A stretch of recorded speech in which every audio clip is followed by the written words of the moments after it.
Heard about Chad Holloway for absolutely years and years and years and never actually met.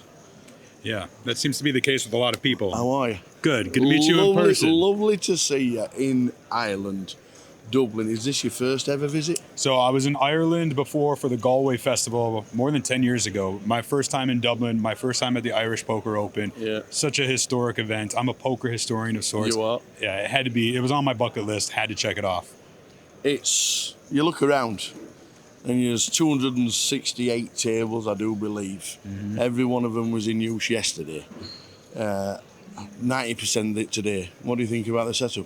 I think it's amazing. When I walked into the venue, I was surprised. Mm-hmm. And then, as you said, yesterday, I think it was day 1D, had like 2,220 players or something like that. Yeah. It was just that one flight was as big as the Irish Poker Open was in 2022. Yeah. It had 2,040 players, I think. Yeah. So it just goes to show you the growth of this place, and then the space needed to accommodate all those players, because obviously players love it.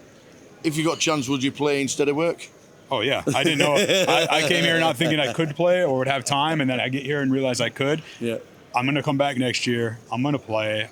I have a buddy who won a trophy, and I'm a little jealous. I want to win one too. Yeah, we'll talk about work very shortly, but you do have a World Series bracelet somewhere. Where is it?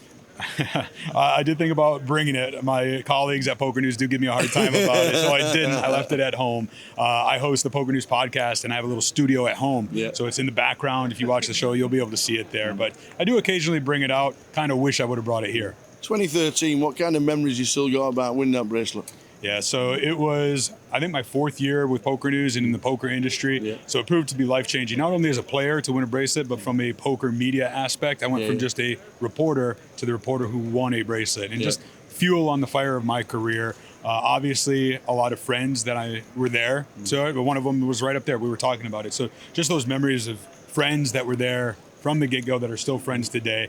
A bracelet win is very special, as everybody knows. Absolutely. And I can tell you, it is everything it's cracked up to be. Yeah, every time somebody mentions it, the smile comes out straight away, doesn't it? I can imagine. And you can't really ever tell a bad beat again, right? If you win a bracelet, I can't complain. They don't exist anymore, no matter what it is. No, it's a fantastic achievement, and well done to you. But we do need to change your ending mob picture. Yes. We really do. I know the picture is still of you holding the bracelet, but then, no. When you win your next one. Yes, there you go. Yeah, when I win the next one, I'll update it. But I'm like a wine. I only get better with age, because I had the baby face going on back then. It was a little bit bigger back then as well. But that picture will always be special to me. So here we're in working capacity. What are you doing this week? Yeah, so I was actually coming over to Europe for a different event, and I said, you know what? The Irish Poker Open is taking place. I've always wanted to go. Can I at least go over there, rub some elbows, meet some folks, catch up with people I haven't seen in years? Great. Thankfully, PokerNews allowed me to do that. So I'm here just doing a lot of rubbing elbows, meeting people, talking to people, but also doing some filming that I can put into the PokerNews podcast as well, and give people back home in our audience a little look at what the Irish Poker Open is all about. Yeah. Have you had a chance to get into the Crackdown yet? I've been in the Crackdown, a time or two. It is legendary, as I knew from you guys promoting it and showing it. I'm like, that's on the list of places I have to visit when I'm there. Been in there several times. It is as cool as it looks, and they say so many activities, people just having fun. The atmosphere here at the Irish Poker Open, as somebody who's been to literally hundreds, if not thousands, of different poker events in my career, it is special here. That's not even exaggerating. I had the surprise of my life last night. What was that? Donica O'Day walked in the Crackdown. Yes. And Donica walked up and he went, I think I've come through the wrong door. Talk about a legend in poker history, that man right there. The one person I wasn't expecting in the Crackdown, and he looked at him, he went over and shook his hand and he went, I don't think I'll be here for long, but it's nice to see it. And it is. It really is one of those special places. We've just announced the international festival of the Irish Open. The brand itself and the Irish Open is synonymous, and places that they're going to go to, like Australia, we're going to America, Marrakesh. How do you think these guys will bring it on board to wherever they are? Yeah, I think it's great that the reputation is going to precede it wherever it goes, right? Everybody's seeing this right here.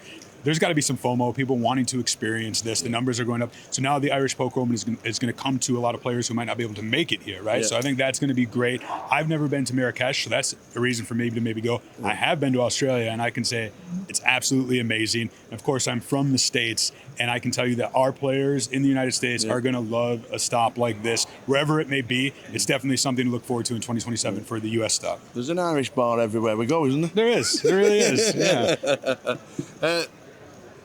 Vegas this year and work, does it just continue for you? And then maybe do you slow down at all, or is it just work and no poker? Yeah, I mean, it is pretty much work with PokerNews because we're subject to the news cycle. You never know what stories are going to break. There's a big one in Texas right now that we're keeping an eye on, right? Yeah. And then the World Series is going to be here all summer long. Get a little downtime right after, and then it's right back to it, you know? And that's, if you love poker, you're going to be at one stop or another.